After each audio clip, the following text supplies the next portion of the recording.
Halo Indonesia, ketemu lagi barengan sama gue, Ditan Sudiro di sini dalam acara Sweet Talk. Dan kayak biasa, lo masih menyaksikan Mata Milenial Indonesia TV, Matanya Indonesia. Dan millennials seperti biasa pas opening, gue mau ngingetin jangan lupa pakai terus maskernya. Kita masih di tengah-tengah pandemi. Kita bakal lewatin ini semua, tenang aja. Gue bakal lewatin barengan sama lo pastinya. Dan kayak biasa kita bakal ngebahas tentang dunia persilatan entertainment di Indonesia. Ini berdasarkan data yang gue dapatkan dari www.filmindonesia.or.id. Total jumlah produksi film pada tahun 2020 adalah sebanyak 60 judul film. 60 loh. Ini 2020 dengan catatan udah pandemi ya. Dan perindustrian film Indonesia juga didukung oleh sampai dengan 80 ajang apresiasi atau festival film dan 300 komunitas. Ini banyak banget. Dan siapkah industri film Indonesia menyambut bakat muda untuk memenuhi kebutuhannya? Karena kita bakal ngebahas tentang bakat muda merdeka. Saat ini gue udah kehadiran Agnes Naomi, New Emerging Talent di perfilman Indonesia. Halo. Hai. Halo. Terima kasih lo udah datang di tengah-tengah pandemi ini. Oh, thank you for having me. Yes, makasih juga udah ingetin harus pakai maskernya juga buat yes. millennials. Ya, jangan lupa pakai masker kemanapun Anda pergi. Ini jadi aku copot atau gimana ya? Boleh. Ya? Boleh dicopot ya? Udah ngasih tahu aja buat yang di rumah, jangan lupa kemanapun selama beraktivitas harus terus menggunakan masker. Ya. So, New Emerging Talent. Wow. Masih muda emang ya? Ya, itu sebenarnya perception ya. Makanya nanya, masih muda gak? Masih aku kan? sih masih merasa muda. Saya juga masih merasa muda. Tapi gimana dengan persepsi orang-orang yang bilang bakat muda nih gitu. You feel like oke, nggak apa-apa gue bakat muda atau gue bisa berkarakter menjadi yang lain kok, gimana? Ya, maksudnya kalau misalnya aktor kan emang nggak tahu. In my personal opinion, kalau aktor harus bisa menjadi bunglon gitu. Meaning yang tadi Mas Itan bilang juga kayak I can be anything gitu. Tapi kalau misalnya ada orang yang emang ngasih label bakat muda, ya aku sih aminin aja karena ada kata bakatnya itu kan hal baik gitu. Jadi ya udah kita aminin aja. Apalagi mudanya. Ada yang pernah bilang punya bakat suara bagus gak? Belum ya. Belum. Ini serius loh. Mau dipikirin jadi voice talent juga kayaknya masih bisa. Masih bisa ya. Ada. Oke. Ini jangan nanti suaranya gue bagus-bagusin Mas. Kayak tadi aja udah bagus. Tapi anyway, ada ini gak sih kebiasaan baru atau hobi baru atau talenta baru yang didapat di pandemi ini? Contoh gue bisa nyukur rambut sendiri sekarang. Really? Waduh. Ya gak repot juga sih. Tapi gue bisa sendirian. Udah pakai kaca ya. Bisa. Tapi nyukurin orang bisa gak Mas sekarang? Belum pernah nyoba. Mau nyukurin istri gak berani kan? Lo ada gak bakat baru gitu? Ada sih. Ini sebenarnya bakat yang rata-rata orang di pandemi tuh tiba-tiba bisa gitu. Masak. Oh iya benar-benar. Yes, Zidni, gitu. kemarin wawancara teman Zidni Hakim juga Mas Zidni, dia ya? bisa masak nasi goreng katanya. Dia nggak bisa masak soalnya. Oh iya. Lo menu apa yang bisa? Jadi lo benar nggak bisa masak atau lo? Enggak. Sebenarnya ketika gue kuliah kan gue tinggal sendiri. Jadi ya lebih kepada biar gue survive aja lah. Gue harus bisa masak gitu. Tapi pada saat pandemi gue mulai ada kreasi-kreasi baru loh. Kayak akhirnya kemarin gue ya seperti yang lainnya gue jualan masakan gue. Serius? Serius. Bisa jualan berarti PD-nya tuh udah tinggi banget. Antara PD atau gue kayak gue harus survive. Apa lu jualan produk apa? Gue jualan flan pudding. Oh oke. Jadi kayak puding yang biasanya ada di restoran yang itu buffet itu, terus ada caramel sauce-nya di atasnya. Udah gue jual aja. Ya gue tahu. Kan lo ngerti arah gue kemana ya Mas ya gitu. Terus tiba-tiba teman gue nyobain karena kebetulan teman gue itu adalah salah satu influencer yang cukup credible gitu. Terus karena dia suka, jadi orang akhirnya mesen dari gue. Tapi jadi sedikit mau bahas tentang influencer. Itu sangat berpengaruh ya dari referensi temen influencer dia posting. Kalau in my case pada saat itu berpengaruh karena dia punya active followers. Yang apapun yang dia konsumsi itu pasti followersnya latah. Kita kurang lebih bahas sedikit deh. Dia kira-kira followersnya ada berapa dan kira-kira berapa tuh yang order ke lo? Kira-kira followersnya itu kira-kira ya hampir 100.000 lah ya. 100.000, oke. Nah pada saat dia ngepost, gue kan jualan sesuka hati gue waktu itu Oh Mas. iya dong. Kan karena ya udah gue iseng-iseng gitu. Terus tiba-tiba hari itu gue inget banget ada pesanan 50 cup puding. Karena dia hari itu hari yang sama. Wow. Gue kayak either should I take it or should I just I don't know. Iya, Akhirnya takutnya overwhelming terus nggak sempet kebikin 50. bener. Apalagi kan gue waktu itu masih ada kerjaan juga gitu. Jadi ya Terus akhirnya gimana? ambil tapi dengan bantuan orang rumah.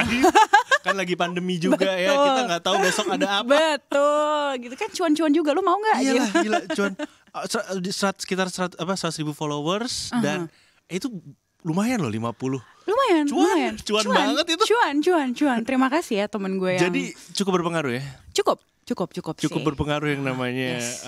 apa namanya? Tapi kalau engagementnya lumayan aktif ya. Maksud gue itu. Yes. Cukup berpengaruh kalau ya itu punya active followers, kalau enggak percuma juga gitu. Betul. Tapi anyway, apakah joget TikTok menjadi bagian dari hobi baru? Tadi gue nonton, seru juga di rooftop ya. Ya.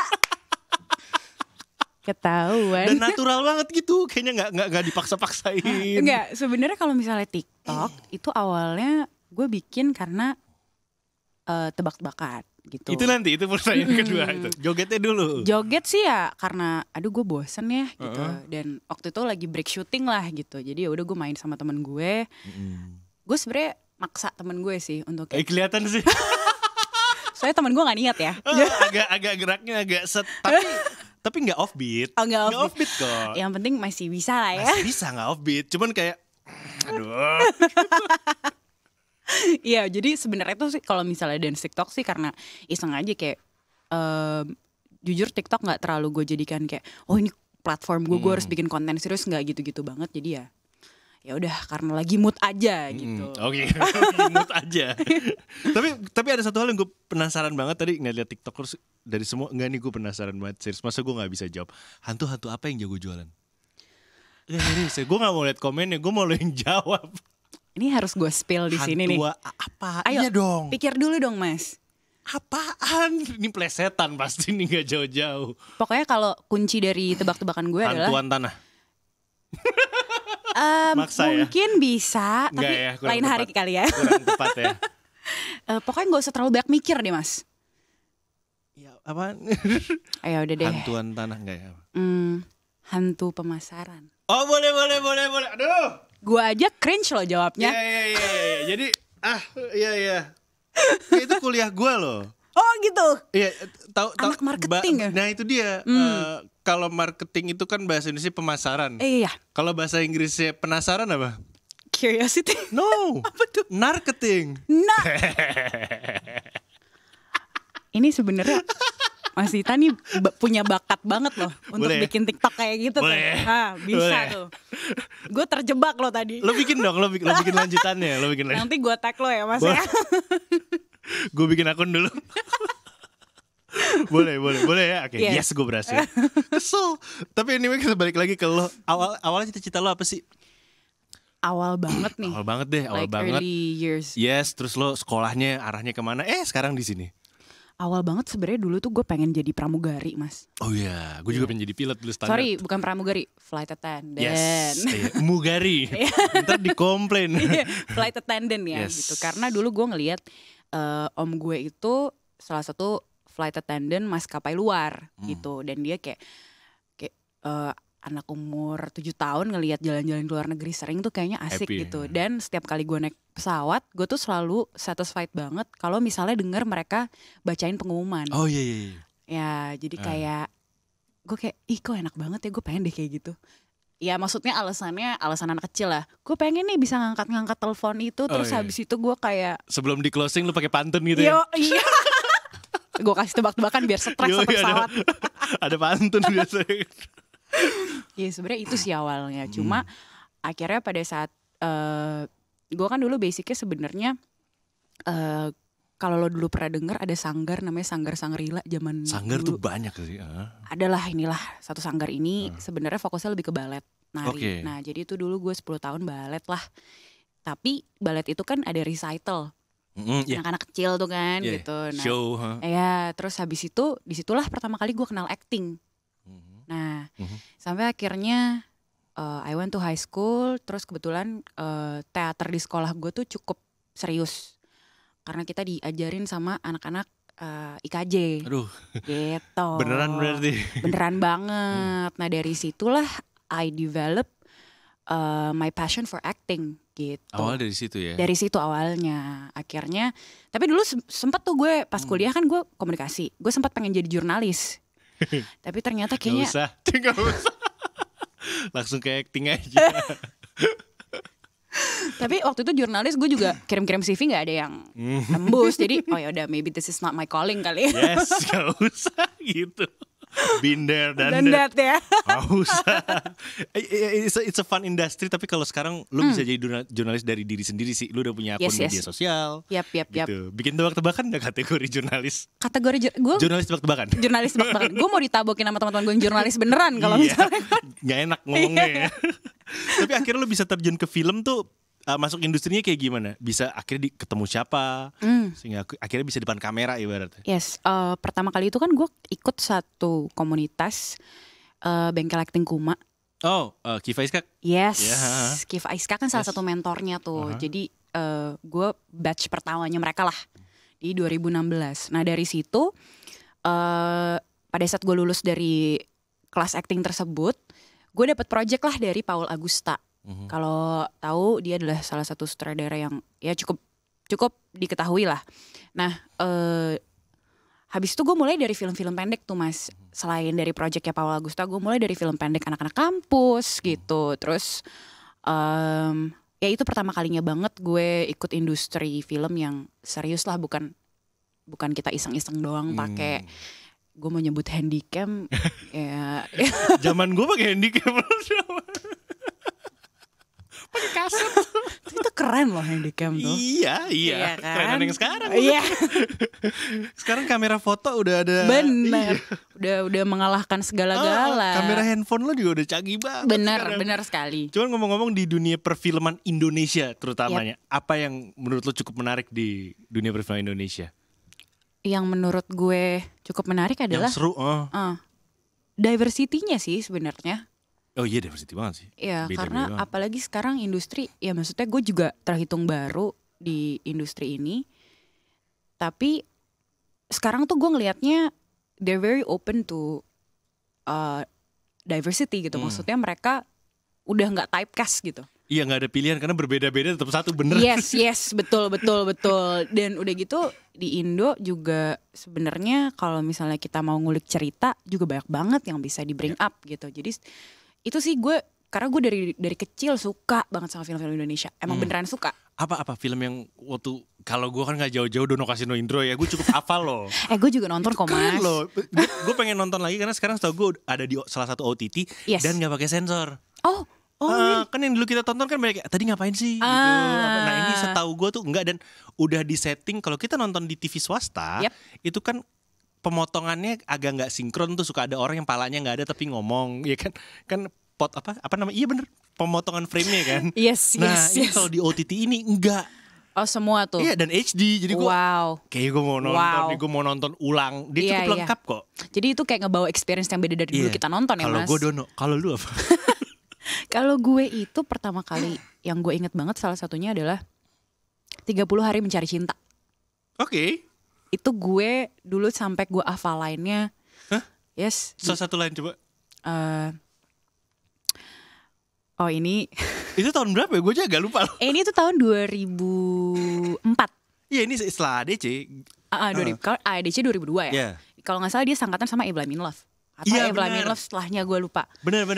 Nah itu tuh 30 Hari Mencari Cinta dan Evelyn in Love tuh adalah dua film yang bikin gue tuh dulu tuh gue suka pura-pura jadi Tita di Evelyn in Love gitu. Yang kayak Adit gitu, yang Shandy Aulia gitu. Kayak Mbak Shandy, saya ngefans banget sama Mbak gitu. Kayak itu tuh adalah ya karakternya Tita dan karakternya Gwen, Nirina Zubir di 30 Hari Mencari Cinta. Yes, itu yang gue dari tadi mau Google siapa Nirina. Yes, itu yang sampai sekarang tuh masih melekat di otak gue gitu. Gitu sih Mas. Salah satu lainnya apa coba? Gue mau ngetes. Salah satu lainnya,